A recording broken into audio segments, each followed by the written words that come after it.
Hello everyone.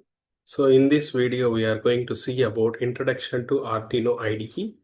IDE expansion is integrated development environment where we are going to analyze the external parameters, that is the sensors, the parameters readings. For example, if we can see the temperature sensor can able to analyze the temperature of external environment that has been can able to see by the application called Arduino IDE. Here in this video, we can see how it is being analyzed using application called Arduino IDE. So here on screen, you can see this is the application of Arduino IDE. So Arduino IDE, basically Arduino is a controller where there are different types of Arduino controllers are there. Arduino is a open source platform. It is consisting of basically hardware and software. And hardware coming to point, microcontroller boards like Arduino, UNO, Mega, Nano, the different types of versions are there. When coming to Arduino software, it is a IDE where the user, that is we, can able to write the program in embedded C language for writing and uploading the code. That is the use of Arduino IDE.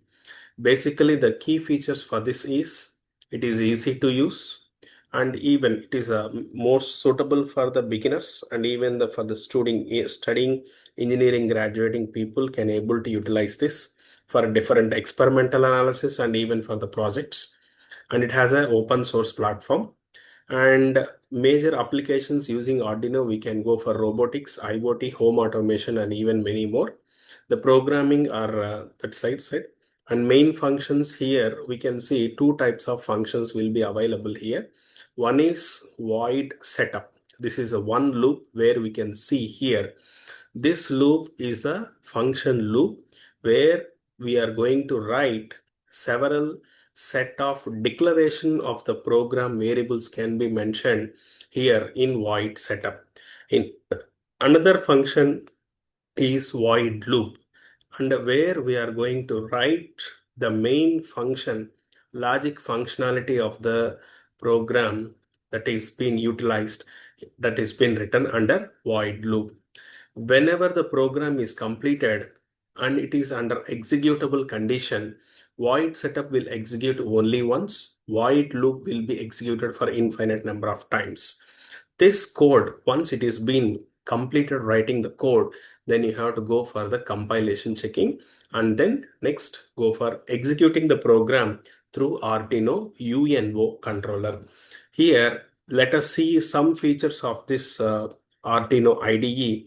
On the top left side, we can see several types of functions. Menus are available: file, edit, sketch, tools, and help.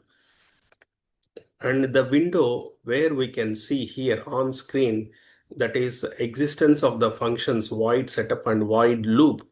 This window we call it as a sketch window. That is, the user is going to write the program for the uploading the code onto the controller. So this window is called sketch window. And here there is a tick mark which is being mentioned with the symbol tick mark. It is the name called verify. That is, once the user has completed writing the program or the code, then you need to go for the checking of the syntax. Syntax verification is done using the key called verify. And beside to the verify, there is a right directed button will be there in order to utilize for the uploading of the code from the software to the Arduino UNO hardware controller. So in order to upload the code from the software to the hardware directly is not possible. The major key points is to be analyzed. That is, what type of board has been connected to the Arduino IDE is very important, and every CPU has several number of ports. So the board of Arduino UNO whichever has been connected to the CPU, that port number is to be identified first. For that, you need to go for tools, and here there are several options is there for tools. Here under board section, you need to identify the board which you have been selected. Here Arduino UNO is the basic model that has been utilized for major number of programs. For that, under tools, go to board, then Arduino AVR boards, select Arduino UNO. This is the basic version of the Arduino UNO that can be utilized for major number of experiments. Once it is selected, that is the type of board is being mentioned. Accordingly, the program has to be right. And because each and every board has a several number of pins, power supplies, and additional pins will be available in order to connect the sensors and actuators. Here we can see once the board is selected, then you have to choose the board is connected to which port. Here we can see on screen serial ports, USB, universal serial bus ports are available here. On my screen, you can see there are so many number of ports are there. In order to identify whether which port has been connected to the CPU through that is been Arduino is being connected to the port, that is to identified. If it is difficult to identify through this, then in your system or you need to go for a device manager. Under device manager, there is an option called ports. Here you can able to see whether the port is connected to which port or not. That is controller is connected to which port, whether it is a COM3 or COM5 or COM7. Currently, the board is not connected to this, any of the port of the system. So that is why it is not available. If your Arduino board is connected to any of the one port of the system, then it is available with the name of the controller so that you can easily identify the board is connected to which port. Once it is identified, then you have to select the respective board here. Whether it is a COM represents communication port. Communication port 8, 11, 4 or which port it is being identified. Once it is both has been selected, then you have to click the button called upload. Before uploading the code, the key points you need to remember is the program is to be verified through verify button. So if you observed any errors, it is to be rectified. So observed errors you can able to see in the bottom of the screen, that is under output or window where the errors is been identified. So once the syntax errors has been cleared, then re-verify with the button called verify.